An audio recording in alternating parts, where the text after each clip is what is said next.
Bonjour à toutes et à tous, le soleil se lève derrière moi sur la plage de Grand Case, nous sommes au bord de la mer des Caraïbes. Et j'avais envie aujourd'hui justement de vous parler de l'élévation de la température des mers, des océans, à la surface en tout cas. C'est ce qui nous intéresse parce que à la surface des océans, c'est là que les ouragans prennent toute leur puissance. Alors aujourd'hui on a un record historique de la température moyenne des océans. Et quand je dis historique, c'est que c'est vraiment au-dessus de toutes les courbes qu'on a eues jusque-là. On a eu des phénomènes de réchauffement déjà de par le passé, on a connu les El Niño. Mais là, au mois de juillet, on se retrouve avec allez, des 30 degrés, 31, jusqu'à 32 degrés dans le golfe du Mexique. Autant vous dire que si un ouragan passe par là, il va se gorger d'énergie. Et ça, c'est pas de la science-fiction, c'est de la physique, les copains. Donc, ça fait une vingtaine d'années environ que j'observe les courbes de température, les prévisions, toutes plus alarmistes les unes que les autres. Et il y a peut-être un peu de vent, là, on va retourner à l'abri du vent, les gars.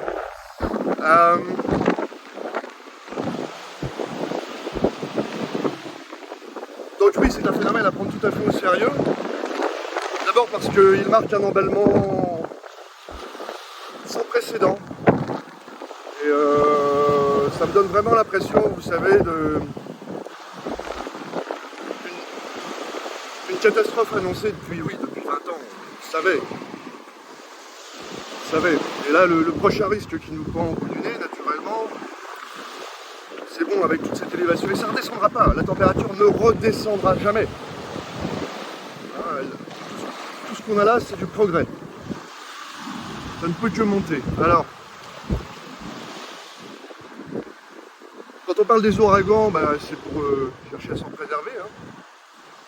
Donc, restez prêts, comme on dit, parce qu'il en suffit d'un. Donc ça, c'est un conseil sérieux.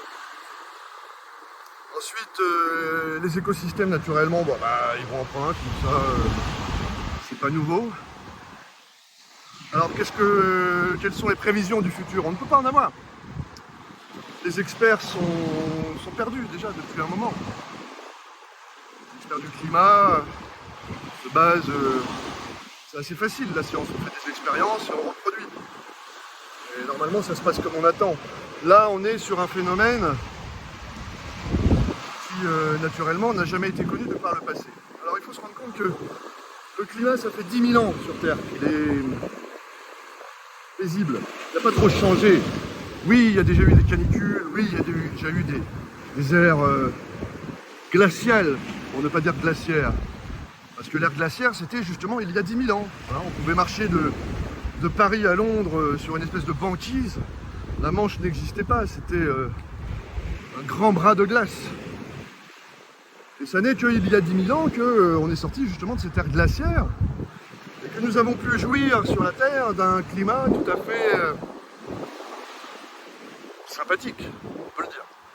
Tellement sympathique que on a bâti nos villes, on a bâti nos routes, on a occupé l'espace, on a créé des cultures, des civilisations. Parce qu'on a pu se poser là, on a pu se dire tiens ici ça me plaît, voilà. Il semblerait que le futur, et ça finalement c'est probablement un message aux jeunes qui éventuellement me regarderaient, eh bien, ce qui risque de changer, c'est que là où vous êtes aujourd'hui, peut-être demain faudra-t-il bouger. Alors, où, je ne sais pas, dans quelles conditions, je ne sais pas non plus, probablement vers le nord, parce que quand on regarde la vague de froid qui s'abat actuellement sur l'Australie, on voit bien qu'il ne fait pas chaud partout, au même endroit, au même moment sur le globe, mais ça ne veut encore rien dire, parce qu'on a affaire à des phénomènes qui sont d'une complexité dépassant notre capacité à prévoir, même en utilisant les meilleurs algorithmes. Vous savez bien que nul ne peut prédire l'avenir, ça c'est une certitude. Donc peu importe les opinions, peu importe les prédictions du futur, les faits comptent. Aujourd'hui nous affrontons une eau particulièrement chaude, comment se refroidira-t-elle moi j'en sais rien, je ne suis pas spécialiste des courants marins, des échanges entre la surface et le dessus. Là encore, c'est compliqué, c'est pas facile à dire. Il va falloir suivre l'évolution, espérer qu'il s'agisse d'un épiphénomène. On sait aussi que le soleil va redémarrer un nouveau cycle. Donc les rayonnements du soleil vont nous parvenir un peu moins intenses qu'ils n'étaient ces dernières années, mais après bon bah ça remonte, hein, c'est des cycles. Donc oui, il y a des cycles qui existent, mais il y a des anomalies qui existent au-delà des cycles. Hein. Je vous invite à regarder sur mon Twitter les 2 derniers tweets font état justement de cette situation alarmante. Tant en représentation de surface, hein, on voit bien que toute la mer des Caraïbes est très très chaude. 30 degrés, 31, on tape dans les maximums. On est bien au-dessus, enfin voilà, on est bien au-dessus des moyennes, ce qui peut arriver, hein, c'est le principe d'une moyenne, mais on est au taquet et ça c'est un mauvais indicateur pour la saison des ouragans. C'est un mauvais indicateur tout court, je vous l'accorde. Mais voilà, donc on va essayer de prendre l'habitude de faire une petite vidéo matinale comme ça nous changera de la revue de tweet. Parce que Twitter c'est très très bien, ça n'y a aucun souci, hein, comme dirait Elon Musk, Twitter a beaucoup de défauts, mais au moins il n'a pas celui de l'ennui, on ne s'y ennuie pas. Ensuite, il n'y a pas que Twitter dans la vie, il y a aussi les réseaux de discussion, on utilise Twitter Space bien sûr, mais je leur préfère Clubhouse, on peut se retrouver tous les soirs à 21 h de Paris en français. Alors l'idée c'est pas de se saper le moral, je le répète, hein, l'idée c'est bien de se préparer à l'avenir. Un avenir où beaucoup de choses risquent de se bousculer. Sur cette chaîne, on avait fait le calcul cette année de la possible montée des eaux, qui était un phénomène auquel je ne croyais pas. Pour être très clair, je n'y croyais pas, c'est comme ça. Alors j'ai fait le calcul moi-même, j'ai pris tout simplement la masse des glaces disponibles sur Terre, hein, c'est des renseignements qui sont disponibles sur Wikipédia. J'ai divisé ce volume de glace disponible par la surface des océans, ce qui nous donne une hauteur. Et bah, tenez-vous bien, cette hauteur elle est de 50 mètres, ce qui est gigantesque. 50 mètres, ça fait qu'il faudrait qu'on aille vivre dans la montagne, là, ce qui reste en haut. Là. Alors bien sûr, ça ne va pas monter de 50 mètres d'un coup. Vous avez compris le principe, la glace fond et l'eau monte. Alors bon, ça aussi, ce serait une mauvaise... Alors bon, ça c'est pas nouveau, ça aurait été perçu comme étant la mauvaise nouvelle, parce que naturellement, tant que ça ne fond pas, ça ne fond pas. Mais le jour où ça commence à fondre, vous m'avez compris, personne ne peut vous dire à quelle vitesse ça va fondre, hein, ça c'est le coup du glaçon. Hein. Des fois le glaçon il garde la pression frais pendant longtemps, et puis des fois il fond tout de suite. Ça dépend juste de l'environnement. Et là, comme on est dans un environnement où les choses visiblement s'emballent, vous savez, il y a ces principes de rétroaction positive. Naturellement, plus il fait chaud, plus on va mettre la clim, plus on crée de l'entropie. Le réchauffement planétaire, c'est pas tant un... Voilà, si on veut résoudre les 2 équations du réchauffement et de l'énergie, on peut parler d'un seul mot, c'est l'entropie, tout simplement. On est arrivé sur une planète à faible entropie, et puis la vie dont nous sommes les représentants, avec les animaux bien sûr, mais la vie, elle, son but dans l'univers, aussi loin qu'on ait compris, c'est bien d'augmenter l'entropie, et ben bravo. La race humaine a réussi à augmenter l'entropie sur cette planète de façon spectaculaire grâce à l'ère industrielle. Alors bon, moi je ne juge pas si c'est bien ou pas bien. Naturellement, j'ai grandi dans un univers où, bon, comme disait la chanson « Il faut que tu respires », j'étais dans un univers où, ma foi, hein, on pouvait encore aller courir dans les champs, en fleurs, au printemps. Bah, il faut espérer que dans quelques temps, il y ait encore des champs, hein, là où je courais jadis, en Europe.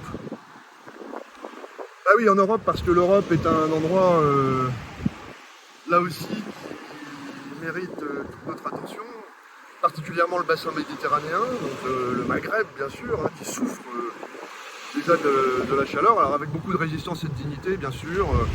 Oui, la chaleur on y est habitué, c'est bon voilà, les Touaregs, tout ça, évidemment, on vous félicite, bravo les amis.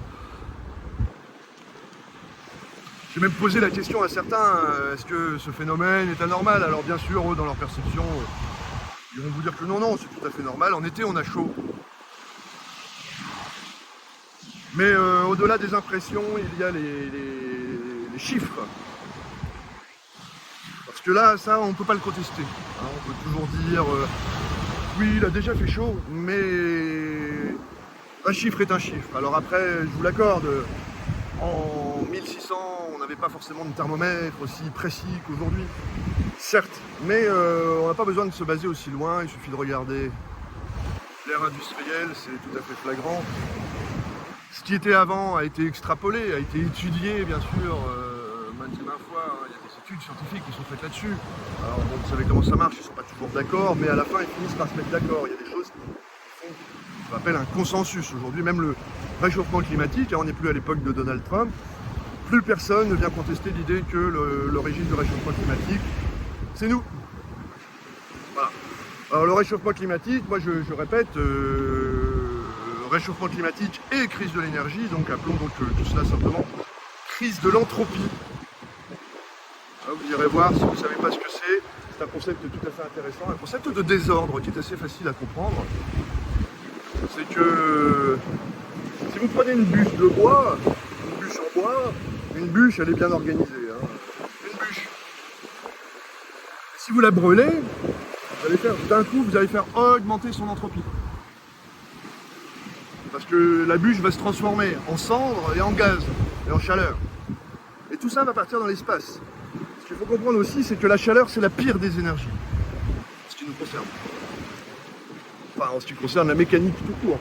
Le problème de la chaleur, c'est que elle n'est tout simplement plus utilisable. Hein. Il y a de l'énergie qui est utile. L'énergie qui est contenue dans un bidon d'essence est utile. Je brûle cette essence. Je crée de la chaleur. Donc, loi de Lavoisier, rien ne se perd, rien ne se crée, tout se transforme, certes. Mais j'ai quand même perdu quelque chose, j'ai perdu mon litre d'essence, je n'ai plus d'essence. J'ai des gaz dans l'atmosphère. Et si vous avez bien compris, le processus de vie extrêmement long, hein, qui se mesure en millions d'années, pour fabriquer de l'essence, ah oui, le pétrole, c'est une accumulation d'énergie solaire grâce à la vie, hein, c'est une réaction vivante. Bah, voilà, il nous faudrait des millions d'années, enfin bon, autant vous dire qu'on n'y est pas. Et là encore, c'est pas pour autant qu'on ferait diminuer l'entropie. Hein.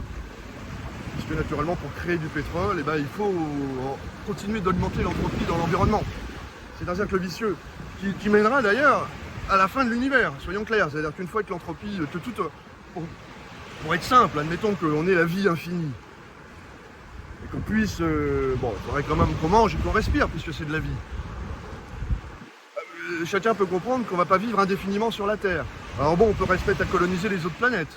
Eh ben, on ne vivrait pas infiniment non plus dans le système solaire, puisque arrivera toujours un moment où on aura bouffé toutes les ressources. C'est aussi pour ça qu'un moteur à explosion est plus efficace quand il fait froid que quand il fait chaud. Simplement parce que plus il y a de différence entre l'intérieur du moteur et l'extérieur, mieux c'est. Hein, les choses. Après, le moteur, lui, va relâcher de la chaleur dans l'environnement, donc il va réchauffer l'atmosphère, à tel point que son efficacité va diminuer. Donc il va falloir consommer encore plus de gaz. Enfin bon, vous voyez, à chaque fois, ce sont des En fait, on a affaire que à des réactions qui sont à rétroaction positive. Faut être clair, et même si on s'arrêtait maintenant de tout faire, admettons qu'on ait une espèce de super Covid qui nous amène à nous confiner pendant des années, ce n'est pas ce que je souhaite, hein, mais que plus personne ne fasse rien, juste qu'on attende comme ça pendant des années, qu'on regarde les choses se passer. Me semble-t-il, d'après ce que j'ai intégré comme information ces derniers temps, que rien ne changerait. Enfin si, justement ça changerait, mais dans le mauvais sens. Je veux dire, il y a une tendance, elle est prise, elle est amorcée. C'est difficile de savoir comment elle va évoluer dans le futur, mais une chose est sûre, c'est qu'elle ne va pas dans le bon sens, elle ne reviendra pas en arrière et elle ne s'arrêtera pas. Donc elle va continuer. C'est pourquoi, comme je le disais en début de vidéo, il faut bien non pas de paniquer, ça sert à rien, hein, mais de se préparer. Alors se préparer, moi c'est un peu ce que j'ai fait ici, je suis venu léger, hein, je possède moins de choses, voire très peu de choses. En gros, si les circonstances l'exigeaient, je serais tout à fait léger pour me déplacer. Et je crois que c'est pas une mauvaise idée que de revenir un peu vers le nomadisme, en tout cas de s'y préparer, parce qu'on n'aura pas le choix. Le jour où tout est sec autour de chez soi, ça sent le roussi, comme on dit. Et les expressions sont bien faites. Le roussi, c'est une, voilà, il y a une forte entropie. Il va falloir attendre que ça repousse. Quand ça peut repousser. Donc on va observer cette histoire de réchauffement des océans de très très près. Espérons que la faune et la flore ne souffrent pas trop. La vie est résiliente, hein,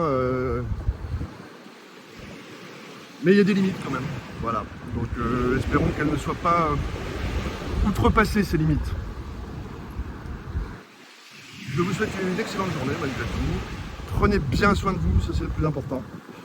Parce que si vous ne prenez pas soin de vous, vous ne pourrez pas prendre soin des autres. Donc prenez d'abord soin de vous. Et tout de suite après, prenez soin des autres. Même les deux en même temps, hein, pas de souci. Allez, gros bisous.